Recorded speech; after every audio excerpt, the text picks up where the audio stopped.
all have a different story, but we also all have the same story. Did you know that? We all have the same story. And what I mean by that is I find it very fascinating that even though the details in our story is different and we have different characters, the plot is all still the same. The plot is that we all still need a Savior. And his name is Jesus Christ. And it's Jesus Christ that has brought us together in this room for this whole weekend, right? And so I love that about it. I love it. And our purpose in our story is to always bring glory to God. Always. You know, that's the one thing that sets our stories apart from the world, is the fact that we're able to surrender our stories and take them to God, okay? That's what it's truly about, that we can discover our purpose and that we can live in our purpose and share his love with others to help impact this world. And yet at the same time, there's a very real enemy. He's very, very real, and he wants to kill, steal, destroy, and take ownership of your stories, okay? And if he works so hard to take ownership of your stories, then that must mean that you truly do have a purpose. And he does not want you to fulfill your purpose, because each and every one of you have been given an assignment. You have. You've been given an assignment in your family, in your community, in your church, in this world, okay? You have an assignment, and if you can figure out what that assignment is, it usually has to do with your calling, aka your purpose. It usually has to do with that, okay? And if you can find your purpose, then you can make a difference, all right? And your purpose will look different than mine, and that's okay, because you're gonna reach people that I can't reach. And to me, that is what's so amazing about how the body works. I can have my story over here, you can have your story over here, we could be across the world, and yet we're all still the part of one body, and we're all flowing and working together to tell this world about God and how awesome he is. And I love that kingdom mentality. I love how God does that. Isn't it great to know that we're not alone? That we are part of one gigantic army, right? And we are together in this. And not only are we together, but God has given us the best teammate ever, the Holy Spirit. He's so amazing, and I love him so much. I'm going to take a sip of water. Can you turn my mic up just a little bit more, please, sir? Thank you.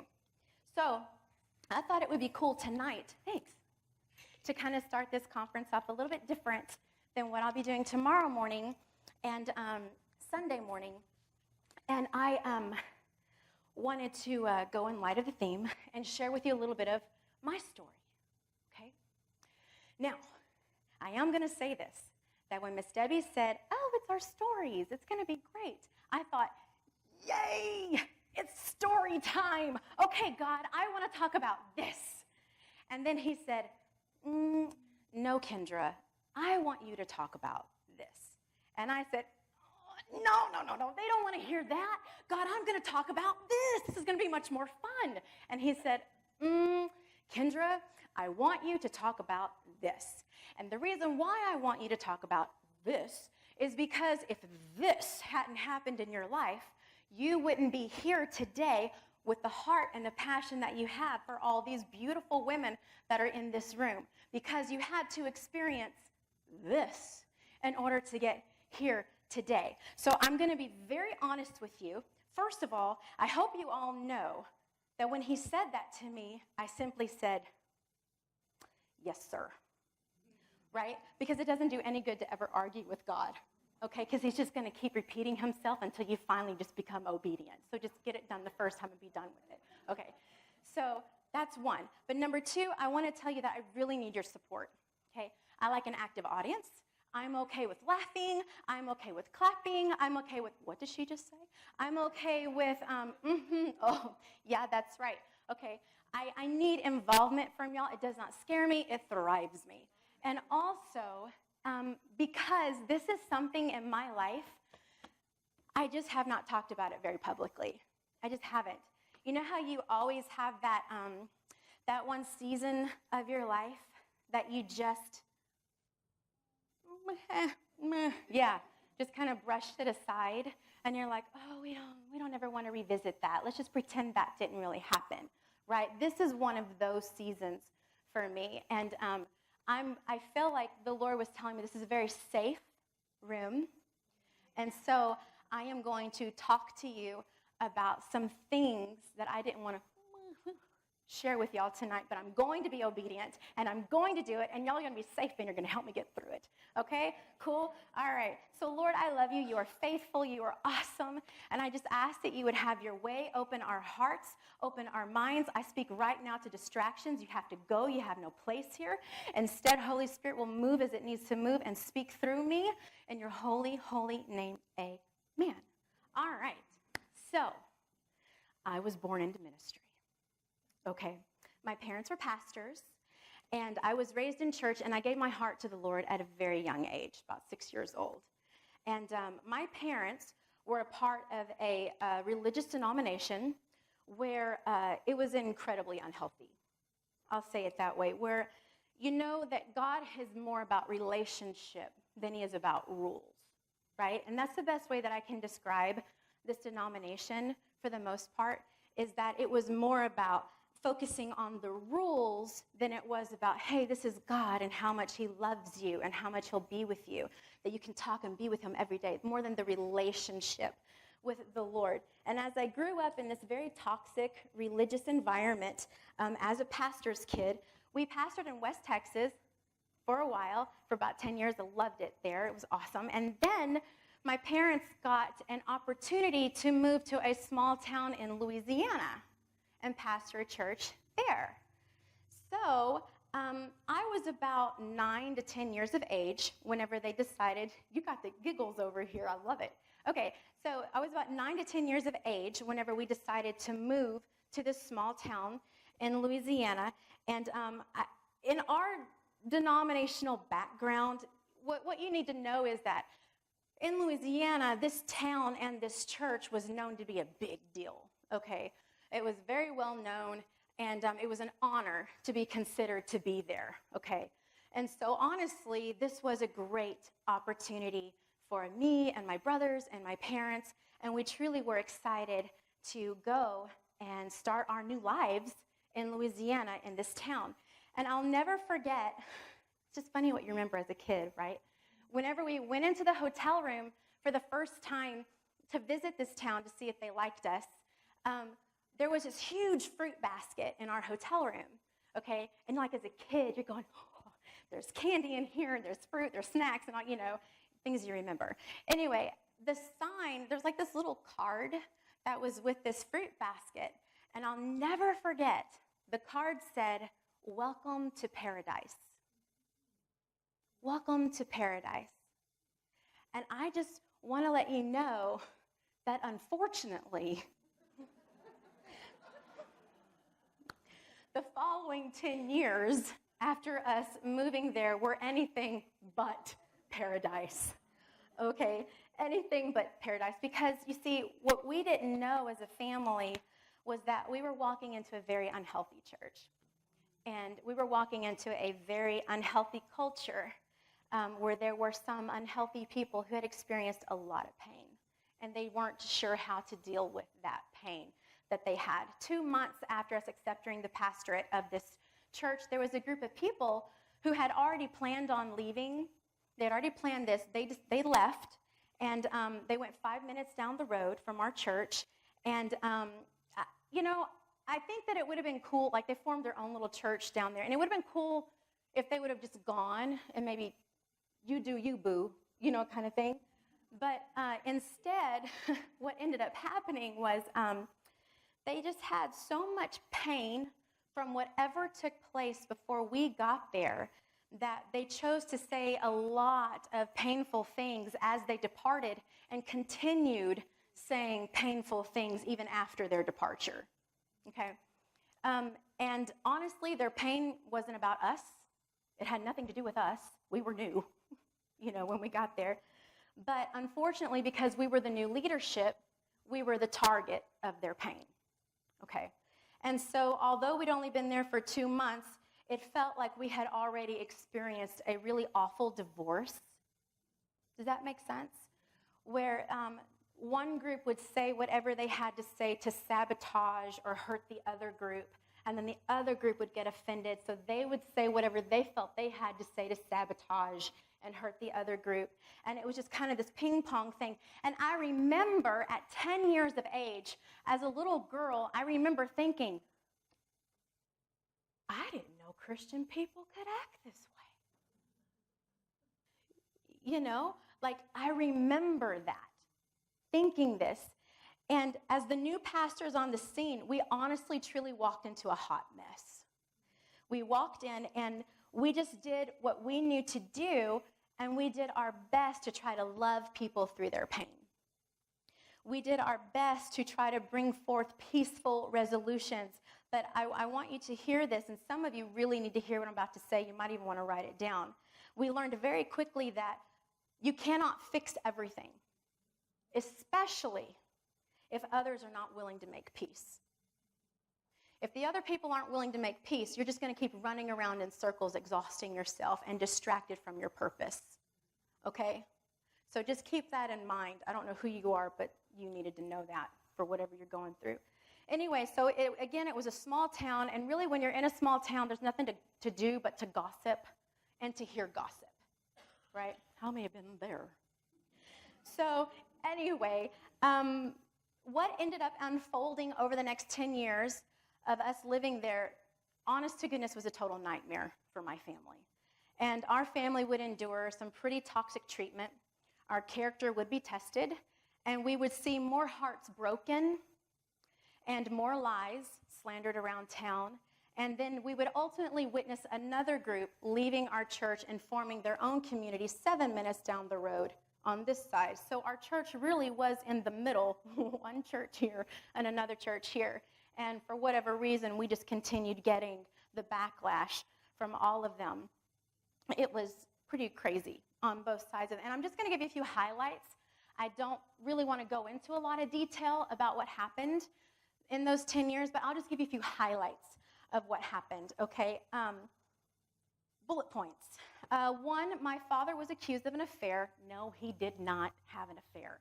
But they hired a detective to follow him around town, logging and following him and tracking his coming and goings, and would have meetings about why my father was going, where he was going, and what he was doing in your living room. That was always cool to have. They claimed that I had illegitimate siblings in Texas somewhere, screaming all over town that my parents also were stealing money from the church. No, none of that happened.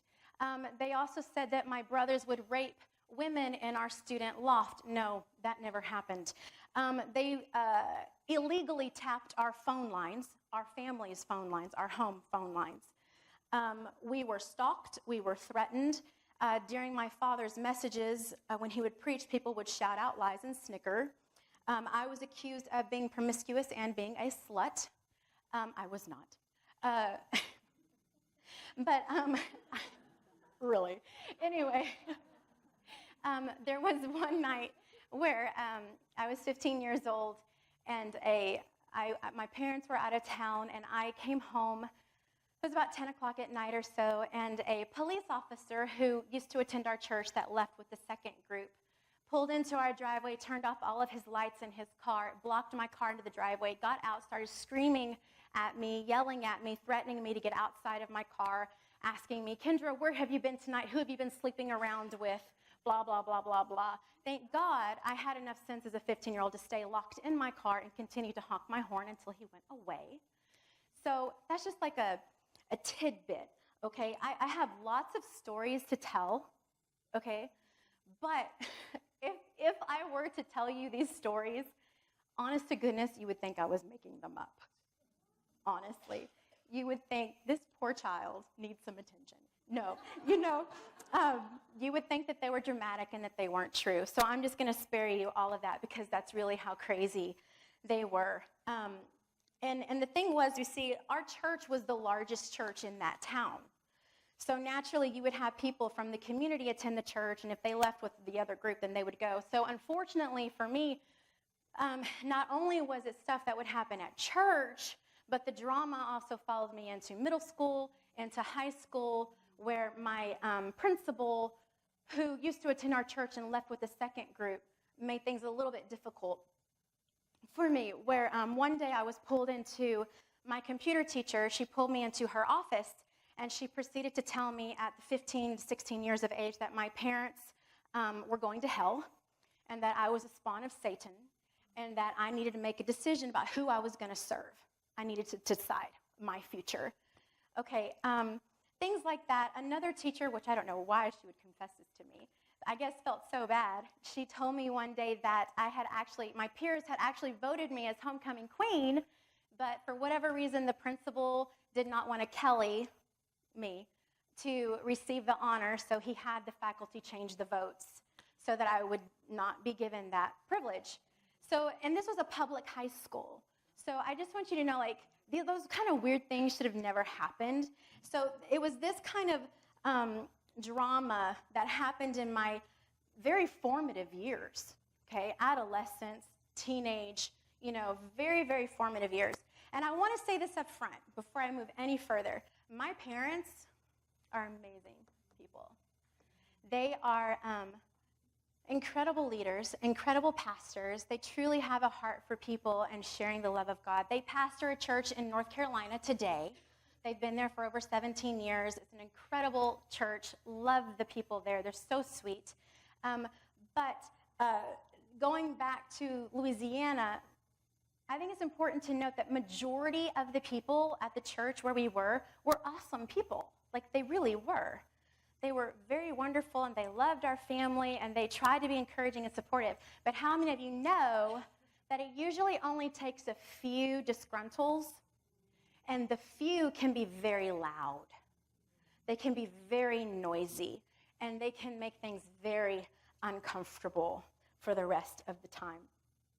So anyway, for 10 years, we pretty much dealt with all kinds of imaginable abuse or whatever. And probably the most likely question, because again, I don't share this a whole bunch, but the question that I would get back, which might be going on through your brains right now, was, why did you stay? Oh, yeah, see, you were thinking it. Yeah, why did y'all stay? Why would you endure that? And I don't know. No, in hindsight, I guess the only thing that I can maybe possibly compare it to is maybe a woman who's in an abusive relationship, where she probably has two hopes, or two trains of thoughts, where one is, if she left, where would she go? What would she do? Her reputation could be tarnished, that kind of thing, scared for the future. Or the second one could be, but this is my family. I love him. I can win him. I can change him. And I really think that that's more where my family was in that second train of thought. We were just going to love people back to life. Didn't matter if we died in the process. We're going to love them to life. And so I really just kind of think that that's where we were. So it was like Lifetime Movie Network, bad, okay? Drama, humiliation, lies, slander, abuse, rejection. Anyway, because this happened in my formative years, I truly struggled with not feeling safe with people. And I had some major trust issues. Imagine that. And the thing about it is, though, even through all the bad that happened at that time, I can look back and still see the hand of God. Isn't that wild? And I'm sure that you could do that too. Like hindsight, right? You can reflect back and go, oh God, it was terrible. I never want to live through that again. But at the same time, God was still God. And he was still there, and he was faithful, and he showed me some incredible things. Even in that horrific environment, I saw God's provision. My family, we were able to learn a lot of incredible lessons about faith, leadership, relationship with the Lord, family. Our family is a very close family, even today. A lot of it, I think, has to go with what we went through. But also this idea of, oh, I hit 10,000 steps. Oh, yeah. And the night's not even over. No, sorry, I'm back. Thank you, Holy Spirit. Anyway, we learned the importance of a relationship with God and not religion. Okay, does that make sense to anyone? So I learned about the faithfulness of God, and I was actually able to accomplish a lot academically. I grew in leadership at my school. I was senior class president, student body president, homecoming court 4 years in a row. I was even crowned Miss Teen Louisiana of National Teen. I did my first album at 16. I went to the Olympics in 1996. That was really cool. We were there the night the bomb went off. I got to win the junior Miss USA to the Lord because she was an atheist. That was cool. Anyway, God revealed himself to me many, many times during those 10 years, okay, of growing up. And in fact, I remember one time a man came to visit our church, and he told me that the Lord had given him a dream about me. And he said in this dream that I was singing on TV and talking on TV and traveling around the world. And I got to tell you, at that time in my life, that seemed pretty inconceivable. you know, I didn't know how that could possibly be attained. But in the midst of all the pain, all the torment, the heartache and betrayal, I remember this one specific divine encounter that changed my life. Still is very special to me today and close to my heart. It was the night that our church was having a prayer meeting. And it was honestly more like a ping pong match where we had one side of the prayer room was praying for unity and peace and love and revival. And the other side of the prayer room was praying that God would remove the Kelly family from this town. They're from the devil. We don't want them here anymore. And so that's always cool to hear. But anyway, and I remember as a teen, experiencing this really weird, confusing prayer meeting, and when it was over, I went upstairs to our student chapel. And I just started weeping on the altar there and crying and sobbing through all of this confusion about people. I don't get them. They're weird. How can they be so weird, and still call themselves Christians? And at that time, I was just sobbing. And then all of a sudden, I felt a hand on my back. And the altar, it wasn't like a hard surface anymore, but it honestly felt like a pair of legs. And I looked up, and I was in the lap of an angel, the Holy Spirit. I don't know. All I know is that there was a figure, and he was holding me. And he had never said a word, but he had his hand on my back. And it was just this peaceful presence of me knowing I wasn't alone. And that he saw my pain, that he knew what I was going through and how confusing it was, but he was with me through this whole process. I think that sometimes we get confused because sometimes we're told that when we come to Jesus and accept him into our heart, that everything's going to be okay. Everything will be fine after you have him in your heart. But the Bible never says that. Nowhere is that in the Bible. Instead, what's in the Bible is, you see, God doesn't promise that he's going to remove our suffering. Okay. Instead, what he says is, I'm going to go through the suffering with you. And then I'm going to take your suffering, and I'm going to use it. And your suffering will have purpose. Your suffering will have purpose, okay? And so, if you're in a suffering season, it may be hard to see now, but this will have purpose, okay? And I want you to hold on to that because this will produce fruit in your life. And you never get a timeline as to when things are going to get better, but you just have to trust, right? And it's this juggling act of trusting, holding on, listening, persevering, and doing all of that. And I know that you can relate to what I'm talking about because some of you probably are in that kind of season right now in your life. But hang on, because again, it will have purpose. So finally, at the age of 19, my family had had enough. And we left. And we moved back to Texas. And whenever we decided to leave, there was no plan B. We didn't know really what we were going to do. We just moved back to Houston.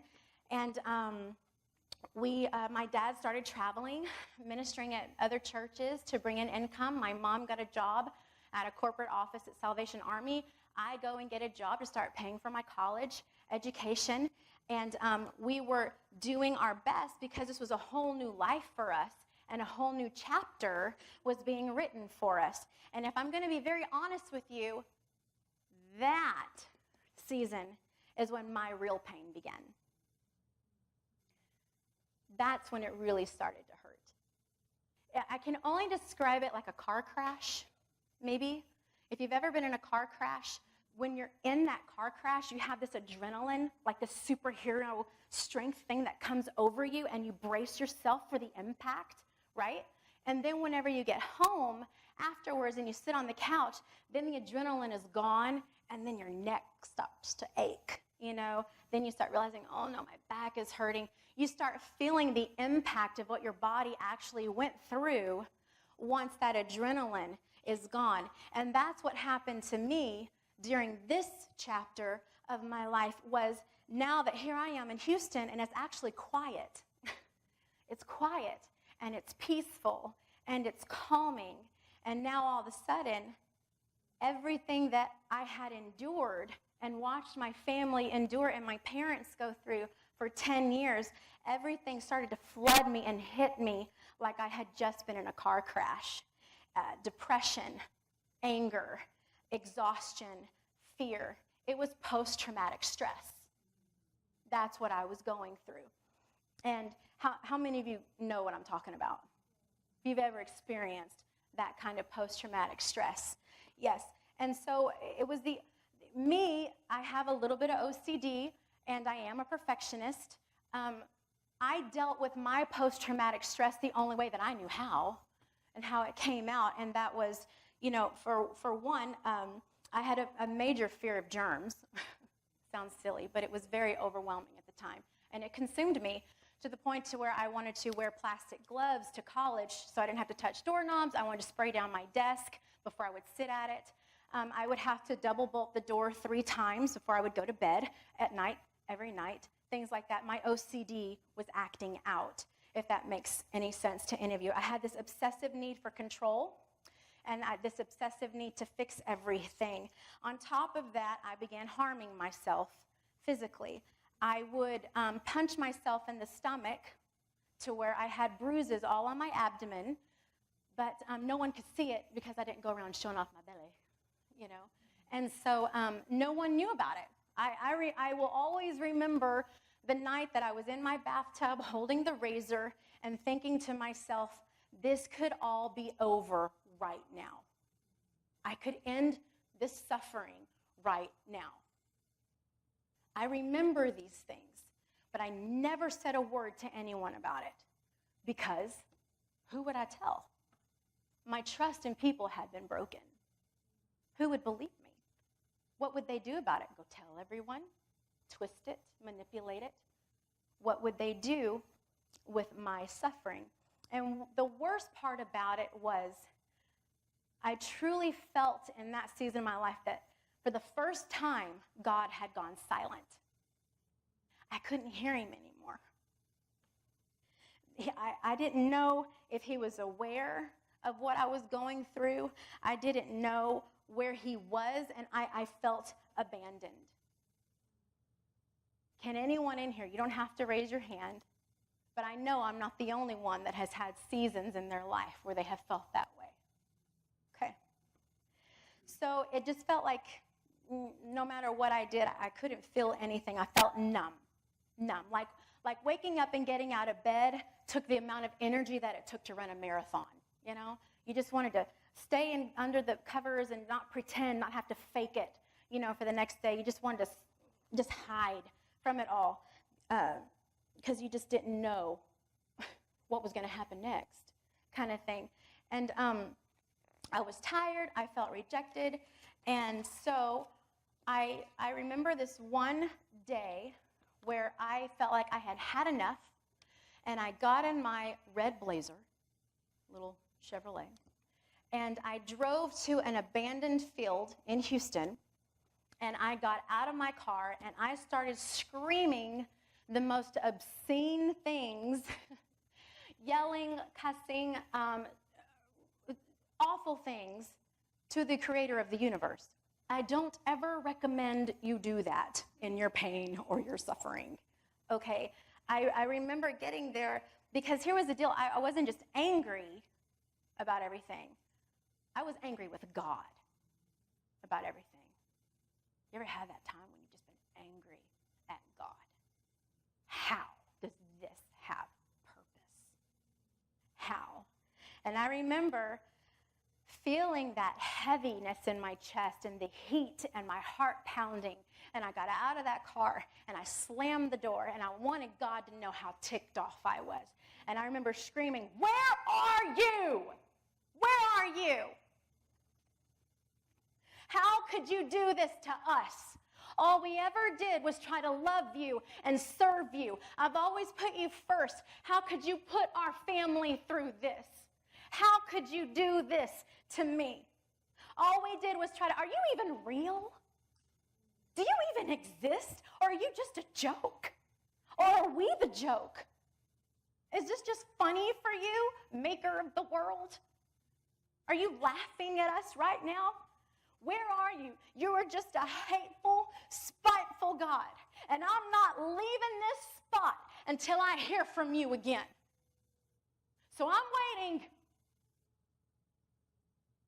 Again, don't ever do that. I'd never recommend you doing that. It will not produce fruit, okay?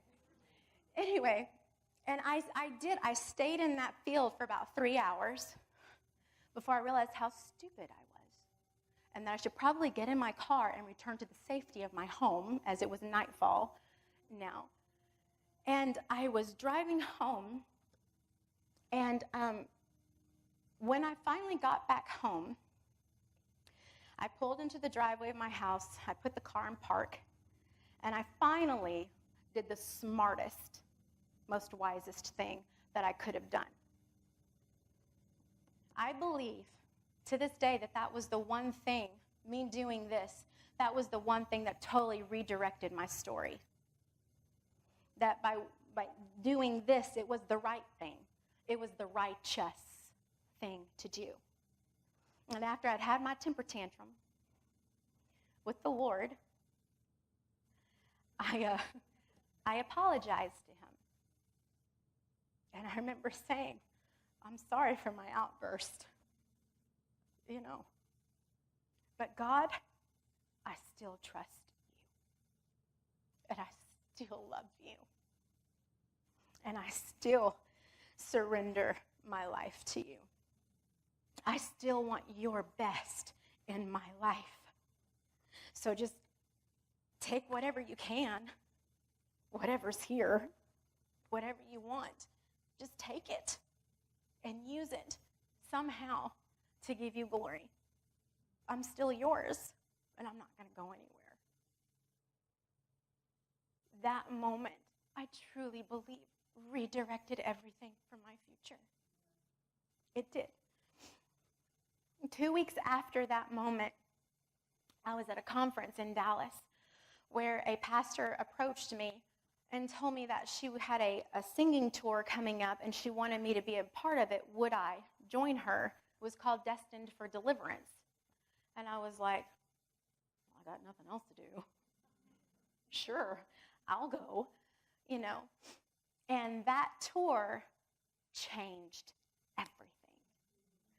That tour was about the strongholds in our life and the pain and the terrible things that we've experienced and that we've been holding on to, and how it can be holding us down, and how they're literal chains, but God will come and sever that chain in our heart and make things new and fresh for us again, give us a new perspective.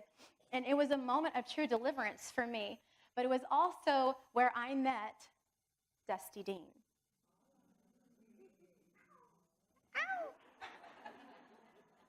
And I'll tell you, when I first met him, I didn't like him at all. In fact, he walked up to me. I never met him, never said a word to him, didn't know who he was. He's 3.5 years younger than me, so, you know, I was really, you know, so mature and all that stuff. And this 18-year-old boy, skinny, white frosted tips. You might remember that season, summer. He walks up to me and goes, you're beautiful. I'm going to marry you one day. And I was like, who is this? Get away, kind of thing. And, throughout the tour, our friendship started to grow, okay? And through this production that we would do where there was singing and there was monologuing and acting and all this sort of stuff and there was preaching, at the end of it all, we were supposed to go out and be praying with other people who had come to watch us, right? That's the goal. Anyway, this particular night, we're praying for other people, and then Dusty comes up to me. Now, we weren't super close at this point. It had only been like 2 weeks of the tour and knowing him. And he walked up to me, and he had this fear. That's the best way I can describe it. This fear in his eyes, and he was trembling, and there was sweat coming down his forehead. And I'm like, what are you doing? Because he's coming straight for me. And I said, what are you doing, Dusty? We're supposed to be praying with people right now. And he said, I have to tell you something. And I was like, now? Right now you have to tell me? He was like, yes. He said, I feel like the Lord showed me something about you. And he wants me to tell you right now what he showed me. And again, he was shaking. And I was like, well, okay, tell me. Because we're supposed to be, I don't want to get in trouble. We're supposed to be praying for people right now. And so he looked at me in the eyes, and he said, the Lord showed me something about you. He showed me that you've been hurting yourself, and you've been doing it in your stomach where nobody can see it. No one, my parents, no one knew this. And I just looked at him, like frozen. That embarrassment, that shame, that like, no one is supposed to know this about me kind of thing.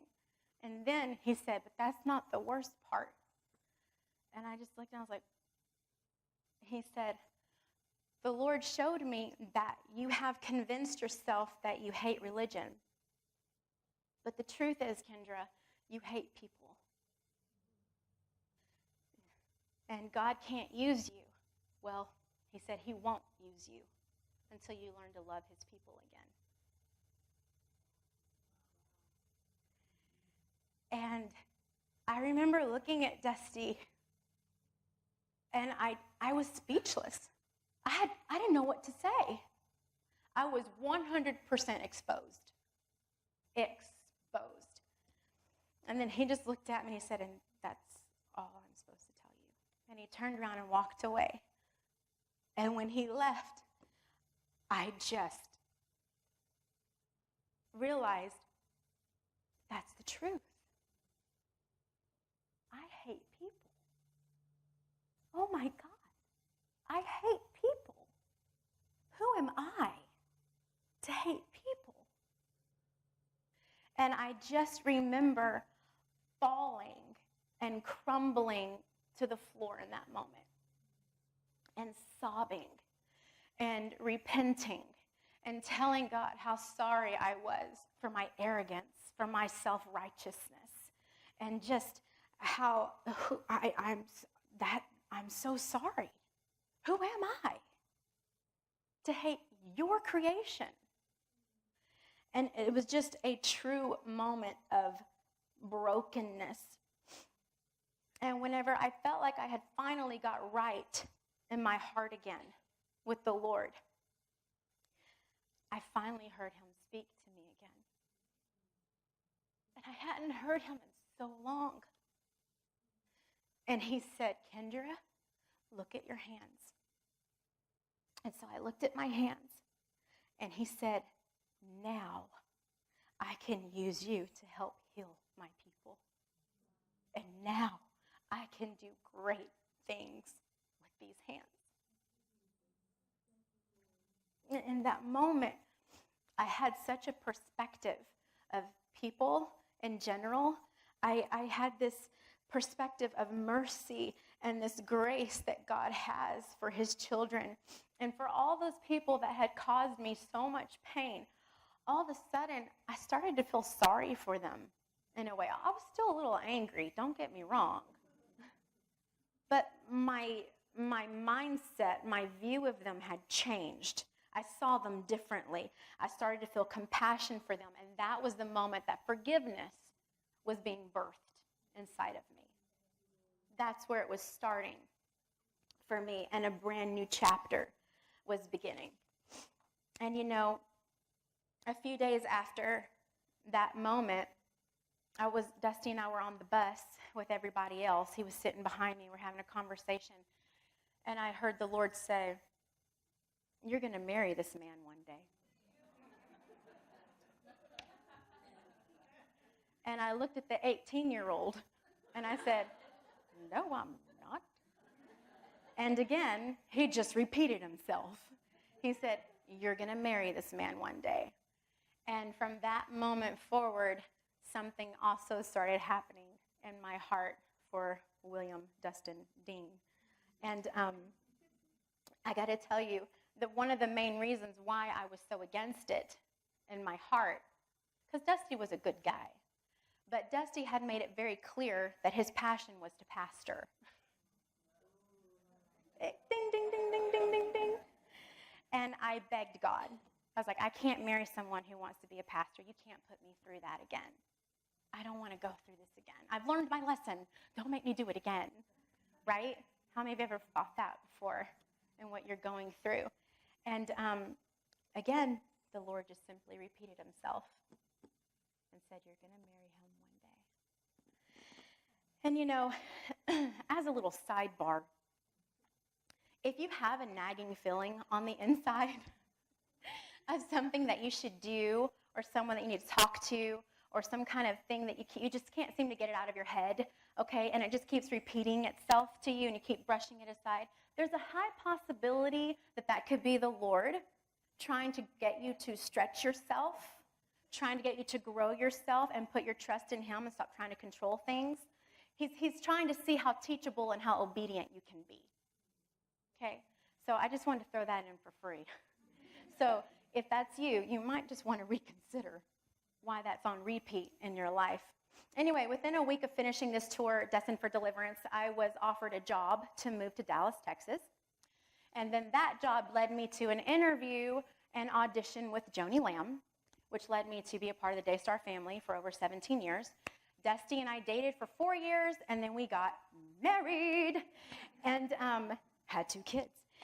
And so, and of course with Daystar, I have traveled around the world and sung around the world and sung on TV, just like that man said whenever he came to that small little church, that small town in Louisiana, and spoke that over my life. So you may not be able to see how all these things can happen, but he knows.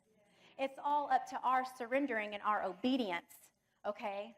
To let him make something beautiful out of our suffering, okay? So the thing about that, I guess I should have said this was in my notes because this is important for you to know.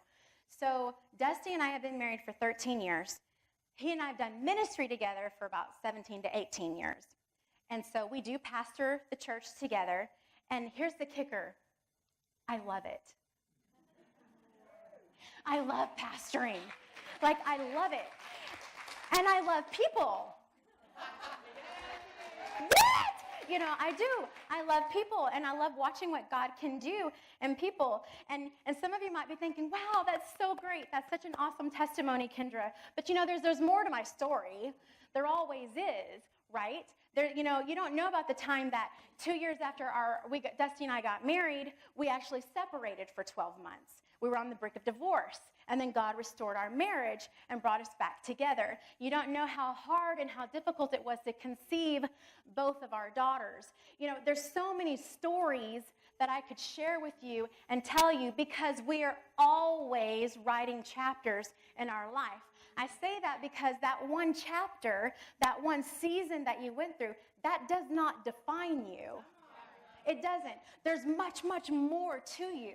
There's much more purpose. There's much more beauty that God can use after every little thing that happens in your world.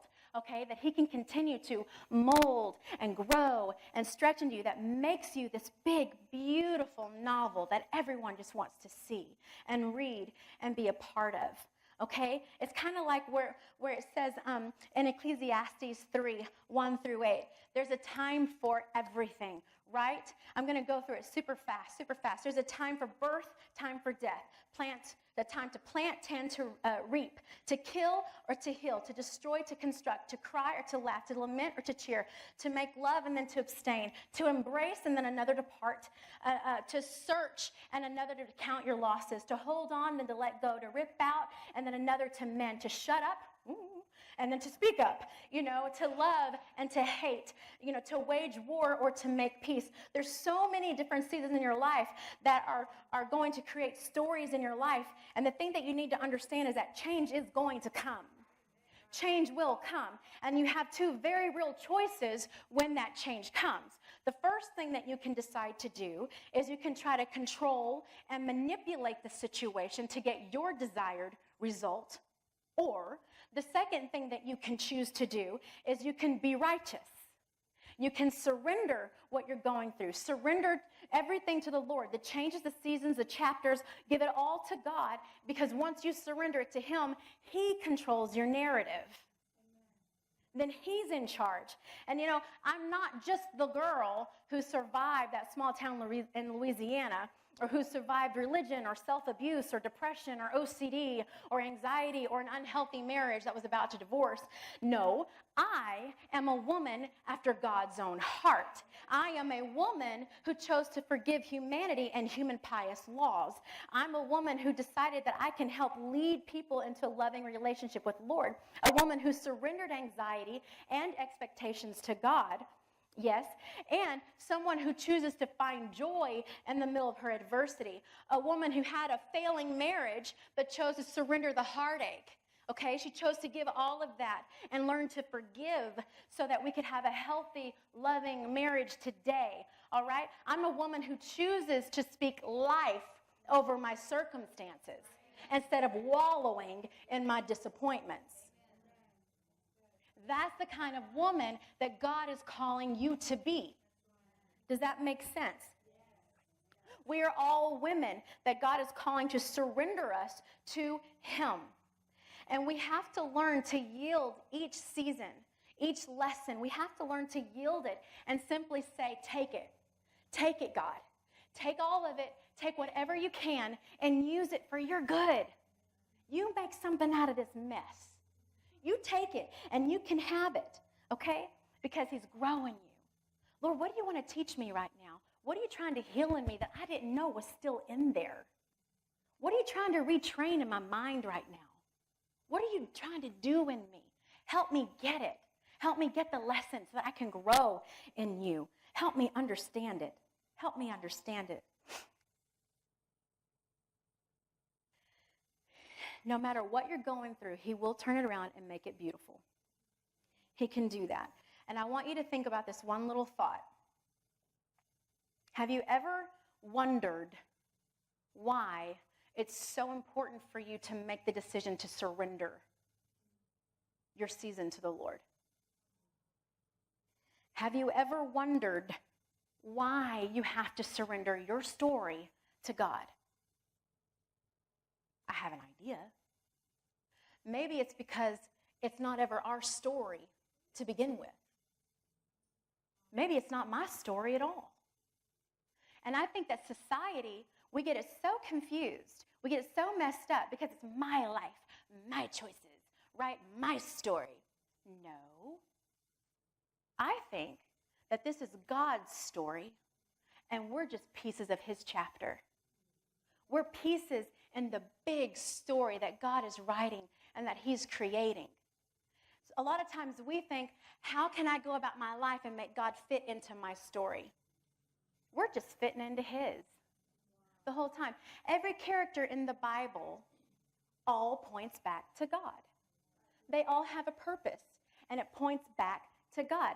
Every season and everything that you go through in your life, if you surrender it to the Lord, Everyone you talk to about it, or just people who see it and they're watching you, every one of them, it will point them back to God for his story, for his narrative. We all play a small role in God's story. What is that saying that says the play that I'm a part is bigger than the part that I play? It's the same way with God. We're all just a piece of it, okay? And so we all have a responsibility to realize what part we play and to find our purpose in that and surrender it to the Lord and see what God can do with that. Now, some of you might be thinking, that's a really cool concept, Kendra. That's cool. However, you don't know the season that I'm in right now. You have no clue, honey.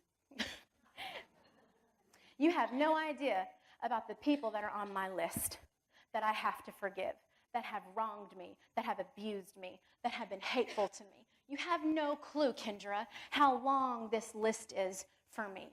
Kendra, you have no clue about the divorce, about the debt, the sickness, the relationships, the failure of my children, my career change, the repossession, or the crimes that were committed against me. Kendra, you have no clue. And how am I supposed to be able to move through this chapter and forgive all of those who have wronged me?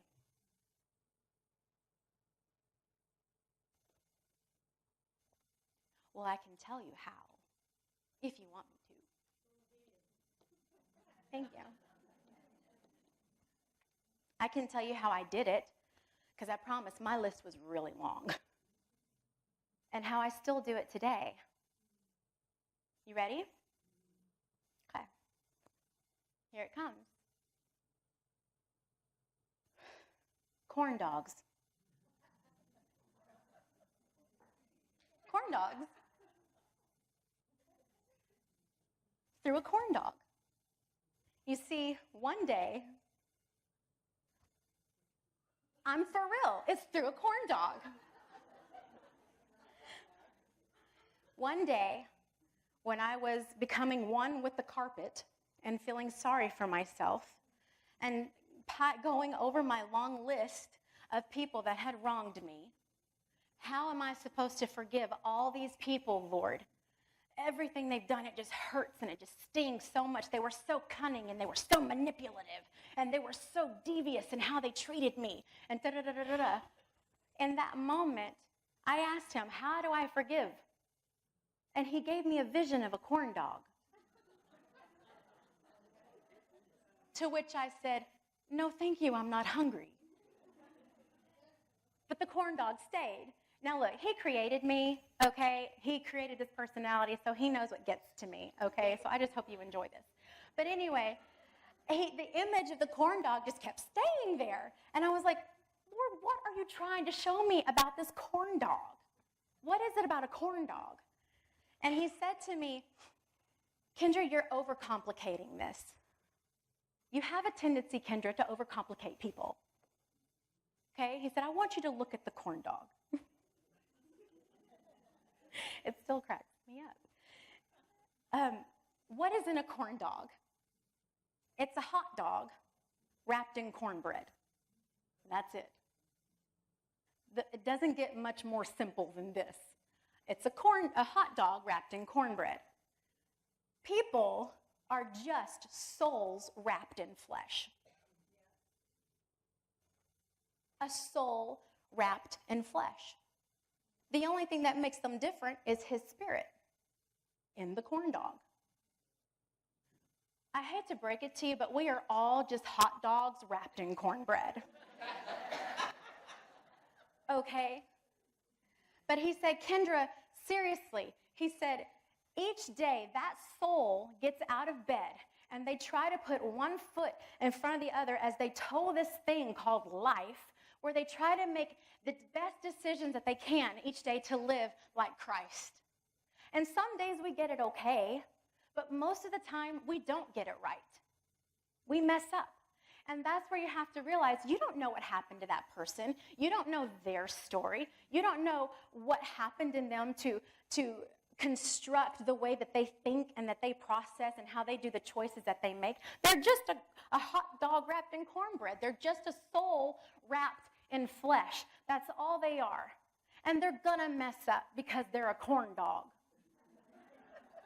And Kendra, you're gonna mess up because you're a corn dog, okay? And you've just gotta get over it and stop overcomplicating it. Just stop overcomplicating it. It's not that hard. So there's a two-step process that you can do to forgive your corn dogs, okay? Number one, imagine them as a corn dog, because I promise whenever you start looking at the names of those people and start visualizing them as a cornbread walking on a stick through life, it's just not that offensive anymore. It's just not, right? No. But number one, okay, you have to forgive the people who wronged you, right? And this is the best way to forgive them. You have to bless them, right? You have to control what you say. Ladies, we have to control our tongue. Proverbs 18:21 says that words will kill and words can give life. They're either poison or they're fruit. You decide. Again, there's the choice. You get to make the decision, okay? And there were times in my life where I had to look at that list of people and I had to grit my teeth because I didn't believe what I was saying. So I was like, Lord, bless them, you know? Give them favor in their life and bring righteous relationships around and let them be financially blessed. Give them peace in their home and a promotion on their job, you know? Like, I'm doing it through gritted teeth. You know what I'm talking about, right? But then something would start happening by the time I was finishing. All of a sudden, my jaw would loosen up. But all of a sudden, I would be in tears because I would genuinely mean what I was praying over them. I would genuinely want God's best in their life. I would genuinely want God to take that corn dog and do something amazing with it, right? You've got to take control of your tongue. Speak life. Don't speak death. We know it was awful. We know it happened. Stop rehearsing it. Control the tongue, because here's what happens. When you control your tongue, you start retraining the way that you think, okay? And then once you start retraining the way that you think, your heart will follow. But you have to choose the path first. You have to choose the action first. The second thing that you have to do is you have to learn to take responsibility for your own flesh. None of us are perfect. I alone, Kendra Dean, I alone I am responsible for the condition of my own heart. I'm responsible for what's in my heart and what I allow to stay there and be gross and nasty and ugly, or what I allow to get rid of. That make sense? Does that make sense to any of you?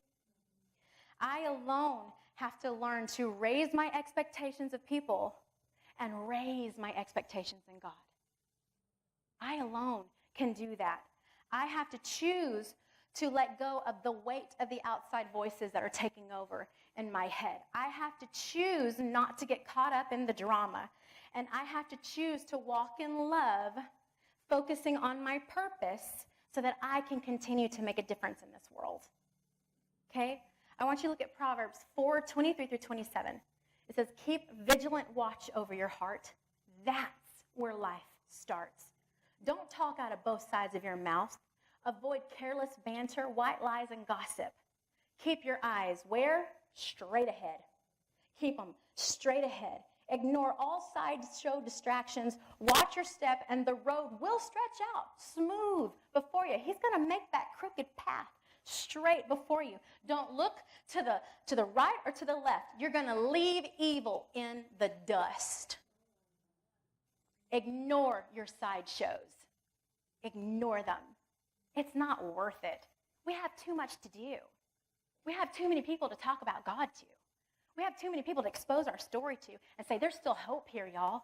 Don't give up, because God's never left you, and he's going to do something amazing with the suffering that you've had. We have too much to do to get caught up in the sideshows. Don't do it. Don't do it. You got to start thinking the way that God sees. Look through his eyes and let God's word be the final word in your life, not what other people say. It doesn't matter what they say. He created you. He designed you. He has the purpose for you. Are you going to surrender it? And are you going to walk in boldness with what he's called you to do? Right? Because I promise you, if you trust him, he will deliver. He always does. So you see, we all have stories, and we all have something to share about what we've gone through, right? But I'm begging you, do not let a corn dog rob you of your story in God's book. Okay? All right. Thank you.